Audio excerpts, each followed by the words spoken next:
Alam ni Danica na hindi na si Kathleen ang lumapit sa kanila dahil galit itong lumapit. Natakot ang mga kasamahan nilang babae kay Kathleen dahil ang sama nito kung makatingin. Noong una ay nakana nilang pinagtitripan lang sila nito kaya't nilapitan si Animon para kausapin. Pero hindi nila ito makausap ng matino. Bakit kayo nagdadasal? Tingin niyo ay makakarinig sa dasal ninyo. Galit at misteryosong singhal ni Kathleen sa mga kasama. Nagtaka ang lahat sa tinura ni Kathleen. Lalo silang kinilabutan dahil itumawa ito ng malakas. Takot kayo, no? Ang dali niyo namang matakot. Palibhasa peke yung ginagawa niyong pagdadasal. Saad pa nito. Hindi maintindihan ni Danica ang kinikilos ng kaibigan. Sigurado siyang may kakaiba sa kasama nila ngayon. Hindi si Kathleen yung kausap nila. Pero sa kabila ng mga wordong ikinikilos nito, ay pinagpatuloy pa rin ng grupo ang kanilang ginagawang dokumentary sa pag-aakalang nagbibiro lang si Kathleen. Habang kumukuha sila ng eksena ay nakamasid pa rin sa kanila yung tatlong bata. Kahit saan sila pumunta, ay sumusunod ang mga ito sa kanila. At kunwari na lang si Danica na hindi niya nakakikita ang mga ito. Natatakot kasi siya na baka lumapit ang mga bata at makahalatang nakikita niya ang mga ito. Una nilang ginawa ang sin sa malaking puno. Pagkatapos ay yung sa third floor naman. Habang naglalakad sila papuntang third floor, ay tinitingnan ni Sasa ang mga litrato na kinuna nila sa ditchicam. Bigla itong tumili nang makita ang larawan na may anino sa balikat ni Danica. Kaagad na inagaw ni Danica ang camera kay Sasa upang tingnan ito. Laking gulat niyang makumpirmang sinasabi ng kaibigan. Sa pagkakatanda niya ay binurana niya ito. Dahil sa takot ay pinili ng magkakaibigan na huwag na lamang tumuloy sa third floor. Ayaw sana niyang takutin ng mga kasama niya, pero hindi niya mapigilang magtanong kung nakikita ba nila yung tatlong bata na kanina pa kasama ni Kathleen. At tama nga ang hinala niya. Siya lang at si Kathleen ang nakakakita sa mga batang iyon. Nagsimula ng mga takot ang mga kasamahan ni Danica. Ibinahagi na rin ni Mon yung sinabi ng lalaki na nagbebenta ng SIM card. Ayon dito, may katabi raw na batang babae si Danica at sigurado raw yung lalaki na multo ito dahil hindi ito nakikita ni Mon. Mas lalong nabalot ng takot si Danica sa revelasyong iyon ni Mon. Maya may nakaisip ng paraan si Danica upang malaman nila kung si Kathleen ba talaga ang kasama nila. Sabi kasi nila ay pwedeng rumistro sa camera ang totoong hitsura ng isang kaluluwa. May flash yung camera na ginamit ni Danica. Ganoon na lang ang pagtataka ng magkakaibigan nang tila nagulat si Kathleen sa liwanag na nagmula sa flash. Bigla lang ilong nagalit at sinugod si Danica upang pagsasampalin. Inawat ang magkakaibigan ng galit na dalaga hanggang sa mapaupo ito sa sahig at biglang umiyak. Hindi naman siya pinatulan ni Danica dahil alam nitong may kakaibang nangyayari sa kaibigan. Iyak na iyak si Kathleen. Sinasabi niyang ayaw na niyang ituloy yung documentary. Ayaw rin daw niyang umuwi dahil may mga bata raw na nag-aabang sa kanya. Pagkalipas ng ilang minuto ay hinatid ni Danica at Paul ang kaibigan sa labas ng school upang makauwi na ito sa kanila ng mga sandaling iyon ay nahimasmasan na si Kathleen. Iniwan nila ito sa maraming tao sa may waiting shed na nasa tapat ng kanilang paaralan. Tinanong nila kung okay lang ba na iwan nila ito roon. Pumayag naman si Kathleen dahil marami namang tao roon. Pagkabalik nila Danica at Paula sa loob ng school ay nakita nila naglilipit na ang kanilang mga kasaman. Pinagalitan na raw sila ng guard dahil gumagabi na at baka matanggal siya sa trabaho kung hahayaan niya ang mga estudyante na abutin sa dilim sa loob ng eskwelahan.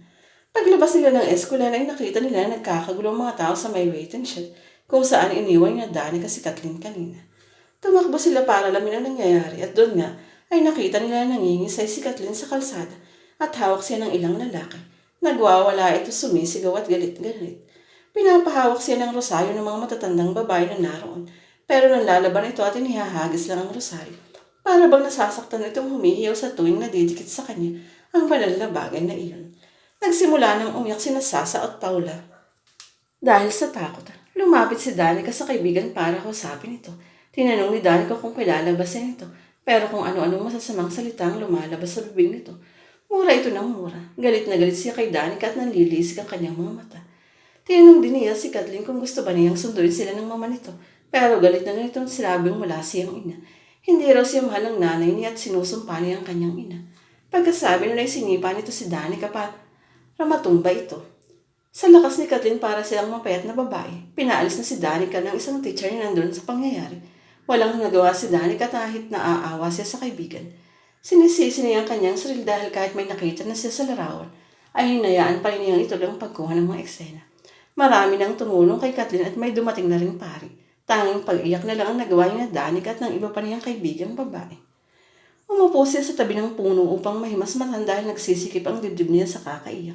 Maya-maya ay may lumapit sa kanyang bata. Pero hindi ko ito kasama sa 3 bata na nakikita niya sa loob ng eskwelahan.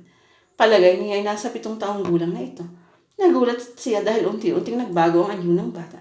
Naging nanlilisik ang mga mata nito at dumungis ang itsura. Natakot si Danica dahil alam niya hindi normal ang batang nasa harapan niya. Nangakmang tatayo na siya ay bigla siyang sinakal nito. Bumubulong yung bata habang sinasakal siya nito. Palakas ng palakas ang boses nito. Sabihin mong walang Diyos. Sabihin mo, walang Diyos. Sabihin mo, walang Diyos. Paulit-ulit itong sinasabi ng bata sa kanya pero hindi niya ito sinusunod. Nagsimula siyang magdasal para mawala ang bata, subalit parang mas lalo itong nagalit sa kanya. Hinigpitan pa nito ang pagkakasakal sa kanya at paulit-ulit pa itong sinasabi na sabihin mo, walang Diyos, hanggang sa mawala ng malay si Danica. Habang walang malay ay naginip siya. Nakita niya na maraming tao sa paligid at nagkakagulo ang mga ito. Sinilip niya kung ano yung pinagkakaguluhan nila at nakita niya na nakandusay ang katawan nilang dalawa ni Kathleen. Taon niya naisip na hindi siya nananaginip at naglalakbay lang ang kanyang espiritu. Totoo ang nakikita niya.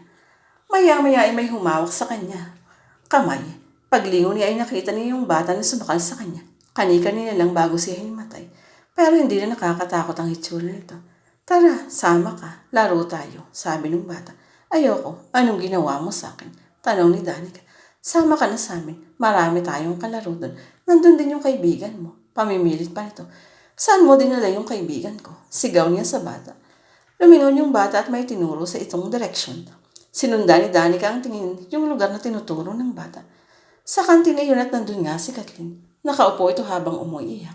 Pupuntahan sana niya si Kathleen pero may narinig siya. Narinig niya yung mama at papa niya na umiiyak. Dahil doon ay nagising siya.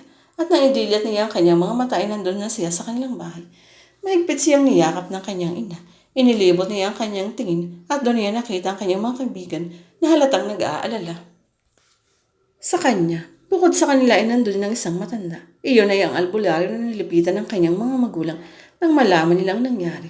Saglit niyang binalikan ang mga naganap at naalala niya sa nakita niya si Kathleen at ang kanyang sarili na nakahandusay. Si Kathleen, okay na ba si Kathleen? Nag-aalalang tanong niya sa mga kasama. Sinundo rin siya ng mga tita niya kanina. Okay naman na raw siya, sabi ni Serna. Sagot ni Paula.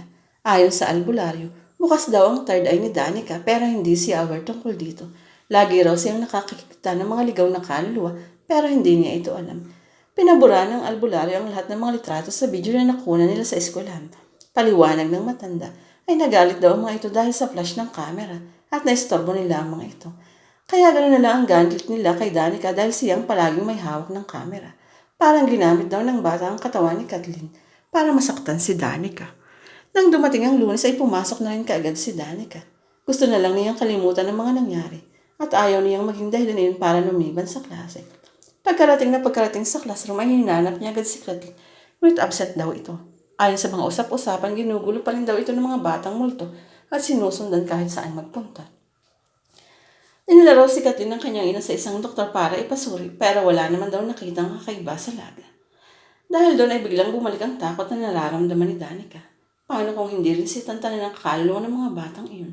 Ayaw niyang mangyari sa kanyang nangyari kay Kathleen ngayon. Nang makarating sa mga guro ang usap-sapan ay kinagalitan lang sila ng mga ito. Ayon sa kanila, baka raw nag-iimbento na ang grupo ni Danica at kung ano-anong istorya para pagkaguluhan sila at pag-usapan sa buong eskwelahan. Isa pa ay mahigpit na pinagbabawal sa kanilang magpaabot ng gabi sa kanilang paaralan. Pero nang ipatawag sila ng mga guro para ikwento ang lahat ng nangyari, ay naunawaan naman sila ng mga ito. Naawa sila sa sinapit ng dalawang bata, kaya iminungkahin nila ng kanilang prinsipal na magdaos ng isang misa. Miyerkules na nang pumasok si Kathleen. Agad na kinausap ni Danica ang kaibigan upang itanong dito kung sinusundan pa siya ng mga bata. Tumango naman ito at sinabing maging sa panaginip ay sinusundan siya ng mga bata. Ayon kay Kathleen, humingi na sila ng tulong sa simbahan para matapos ang bangungot na kanyang nararanasan. Ayon sa pari na nakausap nila, kaya raw si Kathleen ang napilitang gambalain ng mga kaluluwang iyon ay dahil mahina ang kanyang pananampalataya. Pinahiyuhan siya nito na maging malapit sa Diyos at huwag kalilimutang magdasal. Sinunod naman ito ni Kathleen, nagdaos ng misa at binasbasan ang buong eskwelahan ng linggo ring iyon. Nag-aaral din sila ng mga pagkain at dugo ng manok. Pagkatapos na hindi na sila muling ginambala pa ng mga bata. At dahil sa nangyari ay mas naging